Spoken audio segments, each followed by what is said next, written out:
Hey guys, thanks for watching. I think both of us have waited far too long to tackle our water heater. Now, this is a jam-packed episode where I'll show you how to not only install the new anode rod into your water heater, but I'll also include a buyer's guide to steer you to the proper water heater rod for your location. And as a bonus, Daddy got a new toy. So I'll show you an honest review of the Sediment Buster. Let's get started. Ours is gas. We're going to shut off and turn off the heat. We also want to follow this gas line up. Shut off the gas by turning your valve perpendicular to the gas line. We do want to shut off the cold water intake.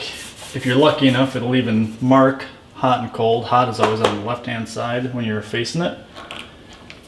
And we'll just turn it perpendicular to the pipe.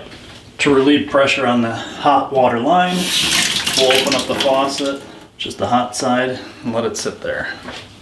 Make sure to unplug your water heater before going any further. While not absolutely essential, I'm going to remove the top-mounted motor for easier access with our pipe wrenches. The plugs coming off of that motor come with both male and female outlets, so it's impossible to get the plugs incorrectly placed. Alright, now the 3 motor screws can come out and unscrew the ring gasket.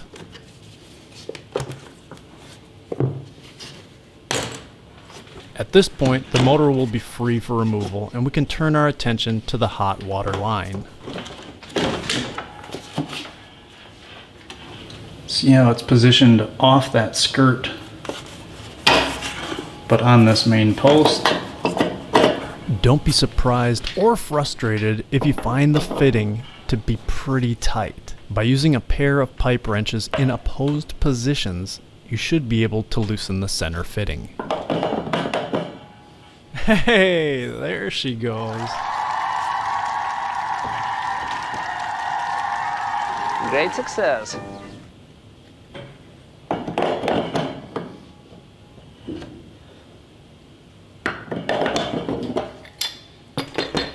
And actually, you can tell how tight these pipes are just by how stupid my face looks while I'm unscrewing them.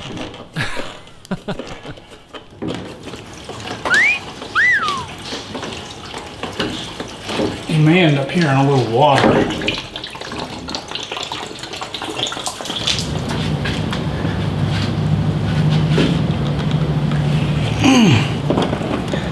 It is on there tight.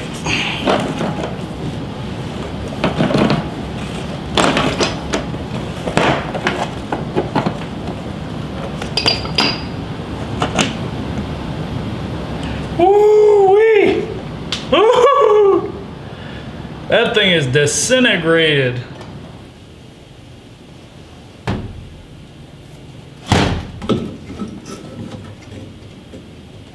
This is always a trick. Ooh. I wonder if she broke off in there. As you can see, the rod on the left is pretty beat up compared to the fresh one on the right. We'll be going with a magnesium-based rod today, and I prefer the segmented style, well, always actually, but particularly when dealing with a water heater located in a room with low ceilings.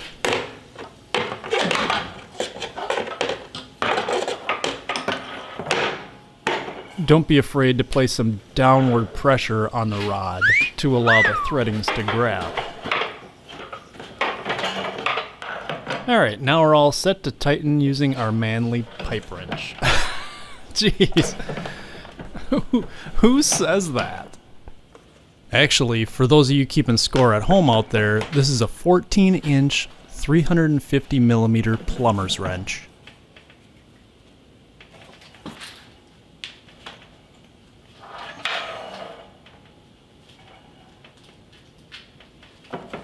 We want a good seal on the thread, so take out your plumber's tape or pipe dope or Teflon tape or PTFE tape or ultra high molecular weight tape, whatever you got, and wrap it clockwise around the mouth of your anode threading. The orientation is important so that as you are tightening the hot outflow pipe, it continues to wind the same direction as your tape.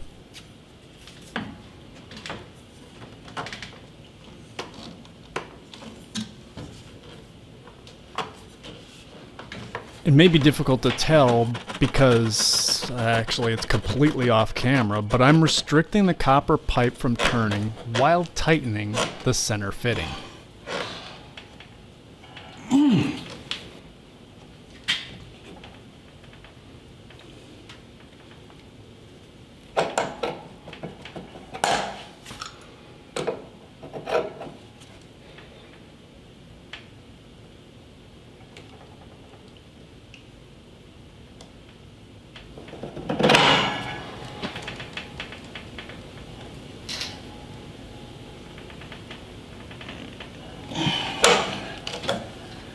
Be good enough.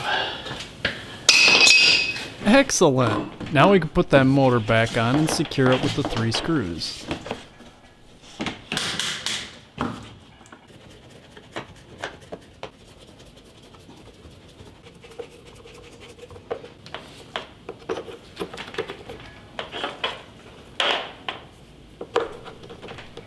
And reattach your vent pipe.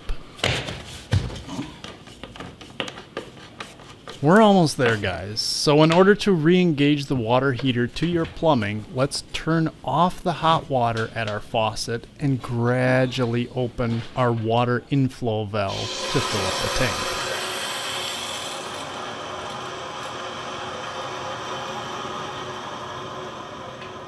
Now we can turn the hot water faucets back on. Expect a bit of rusty looking water as the lines bleed themselves of air pockets. That's normal. One other important note, you only want to power on the water heater with a full tank of water to avoid burning out that heating element. Okay, go ahead and turn the gas back on and let's plug it in. Congratulations! You deserve a 5-year break. As promised, I want to break down which anode rod you should purchase for your water heater, which includes location of your home, and illustrate some of the advantages and disadvantages of each. The first characteristic is style. It comes as either a flexible or straight anode rod. There's really no reason to get a straight rod anymore. I mean, it used to be that the straight rods were a little cheaper, the downside being that they were more cumbersome. Especially most people have their water heater in the basement, which tends to have lower ceilings. Next, and this is important before you go out buying, is check to see the location of your anode rod. If it's up front, that's going to be a hex nut style. If you don't see one, and it turns out to be similar to this video, then you're going to need a nipple style, the nipple being an area where the water can pass through, compared to the solid core of the hex nut. For completeness, some companies make a powered anode rod which requires electricity. If you go with this option, you will still need to know where your anode rod lives in order to make the distinction of hex nut or nipple setup. And lastly, we'll talk about the material. Anode rods are designed to donate electrons to the particles in your water to prevent them from corroding the lining of your water heater, which will eventually cause a leak. Magnesium is a much more generous donor. Thus, it protects your water heater better. The downside being that as it more frequently donates electrons, it will get consumed more quickly. Then there's the aluminum alloy. The drawback to aluminum rods is that because they are more reluctant donors, they don't offer the greater protection to your water heater. The upside being that they will last longer. So I guess if you want the best protection, always go for magnesium, right? Well, here's the catch. If you have extremely hard water, including well water, additionally dissolved particles in that water can react to destroy your tank. So, city water, get magnesium rods. Well water, get aluminum.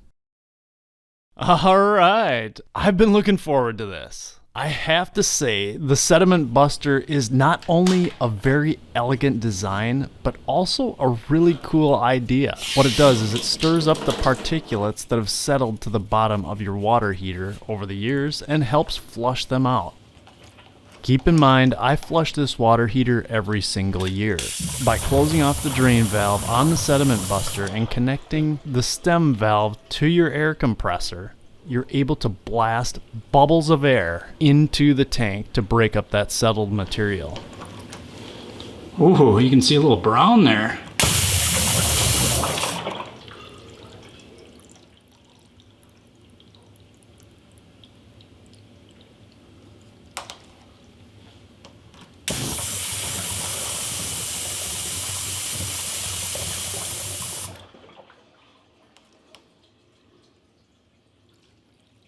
I've found the most success when almost completely draining the tank of water prior to blowing in the compressed air.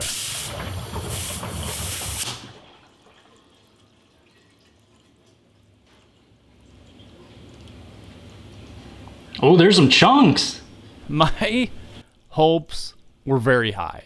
I cannot, in good conscience, recommend bothering with the Sediment Buster to homeowners who regularly drain their tank and exchange their anode rods in a timely fashion, especially if they're on pretty clean city water. Maybe difficult to tell, but got a little bit of brown water out and some flecks of black sediment that you saw earlier. But otherwise, not that much came out with the Sediment Buster. This video actually took a fair amount of time to put together. I really hope you found it useful, and certainly feel free to leave me comments or questions down below. And if you would like to make my day, check out my book Discarded Horse Feathers, available at all major online retailers. Thank you for watching, and I hope you have a really great day. Alright, now we're all set to tighten using our manly pipe wrench. Jeez. Who says that?